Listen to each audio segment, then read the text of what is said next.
이성민 교수는 40년간 대학에서 국문학을 가르친 은퇴 교수였습니다.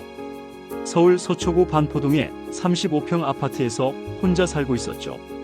8년 전 아내를 암으로 잃은 후 외아들 준석이가 계속 같이 살자고 권했지만 완고하게 거절해왔어요.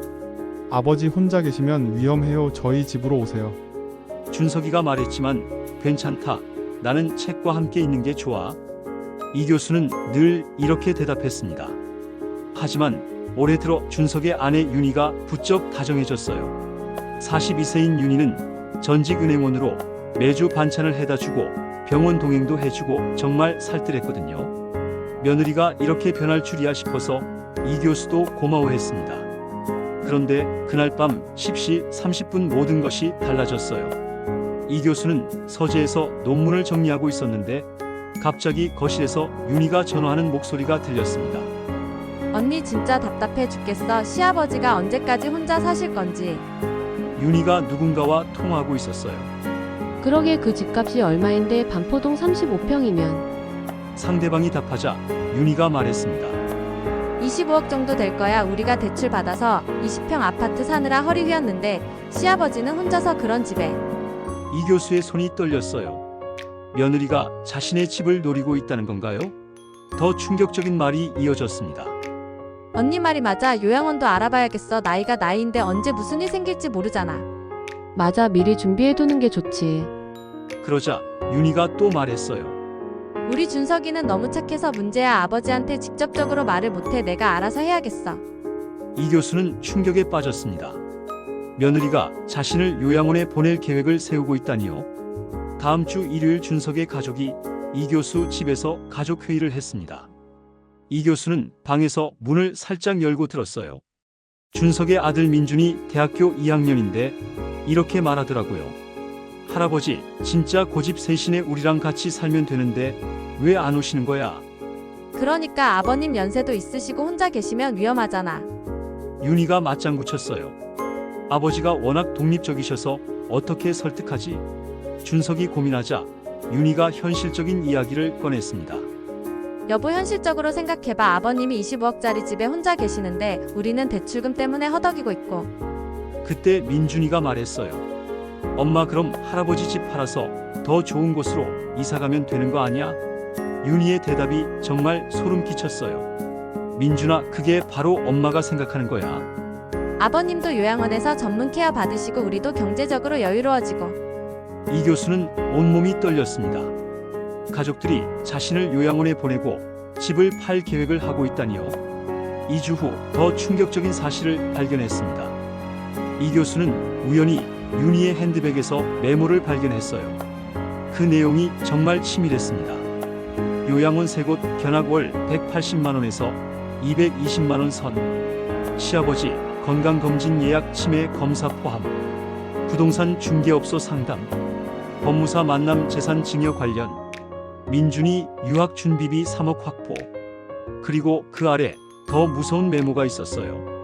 시아버지 판단 능력 저하 진단받으면 후견인 신청 가능. 준석이 명의로 재산관리 권한 획득. 이 교수는 온몸에 소름이 돋았습니다. 이들이 자신의 판단 능력에 문제를 만들어서 재산을 가로채려 한다는 것이었어요. 하지만 이성민 교수는 40년간 대학에서 고전문학을 가르친 사람이었습니다.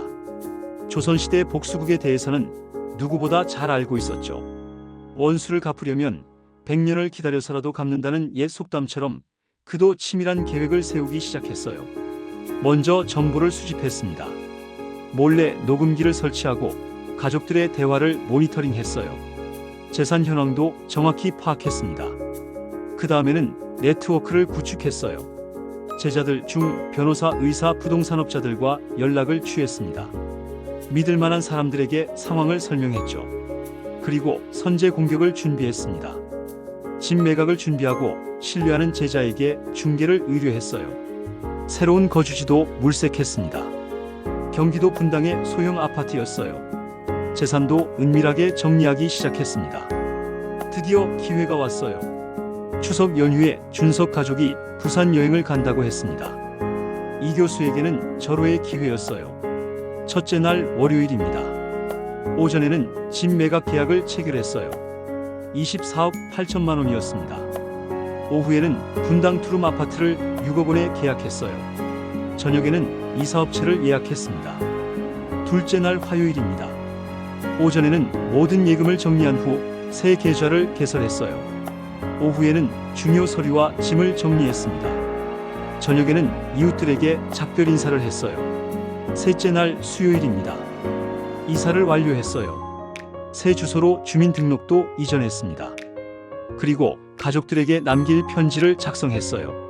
그 편지 내용이 정말 인상적이었습니다. 준서가 윤희야, 이 편지를 읽고 있다면 나는 이미 다른 곳에서 새로운 삶을 시작했을 것이다.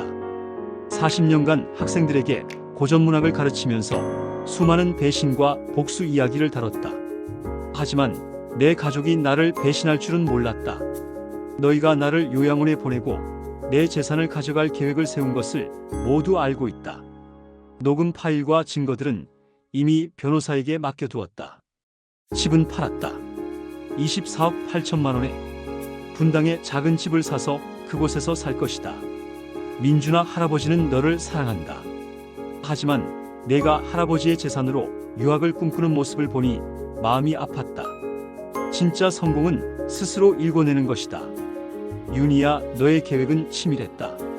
하지만 국문학 교수를 얕봤구나. 우리 고전에는 이런 말이 있다. 하늘이 무너져도 솟아날 구멍은 있다. 나는 이제 자유롭다. 더 이상 너희의 계산기 안에서 살지 않을 것이다. 혹시 나를 찾으려 하지 마라. 내가 연락하고 싶을 때 연락하겠다. 아버지이자 시아버지였던 이성민. 그 후 6개월이 지났습니다. 준석 가족은 완전히 몰락했어요. 준석은 회사 동료들이 상황을 알게 되면서 승진해서 누락되고 결국 명예퇴직을 당했습니다. 윤희는 동네 부녀회에서 시아버지 재산 노린 며느리로 소문이 나서 이사를 가야 했어요. 민준이는 유학 자금이 없어져서 휴학하고 알바로 학비를 조달해야 했습니다. 반면 이성민 교수는 어떻게 지냈을까요? 분당 신도시 소형 아파트에서 평화로운 독거 생활을 했습니다. 동네 도서관에서 고전문학 강의를 자원봉사로 했어요. 같은 아파트 독거 노인들과 실버 독서 클럽도 운영했습니다. 남은 재산 18억으로 여유로운 노후를 설계했어요. 1년 후 준석이 아버지를 찾아왔습니다. 많이 초라해진 모습이었어요. 아버지, 정말 죄송합니다. 준석이 말했죠.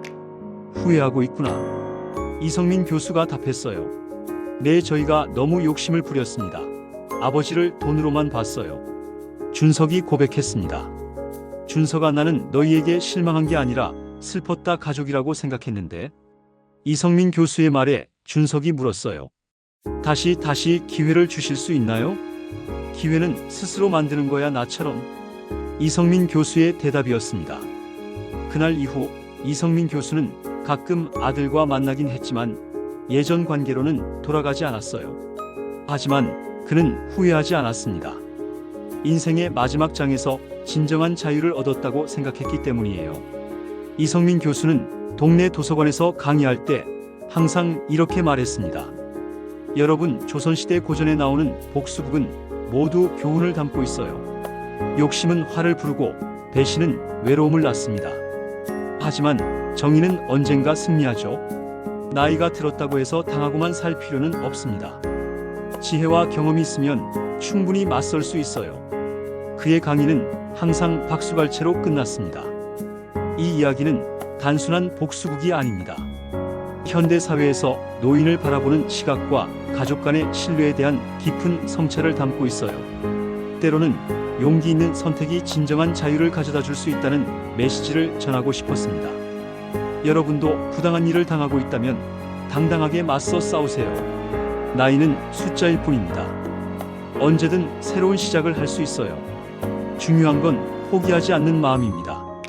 오늘 이야기가 여러분에게 용기와 희망을 드렸기를 바랍니다. 구독과 좋아요 잊지 마시고 다음에도 더 흥미진진한 이야기로 찾아뵙겠습니다. 감사합니다.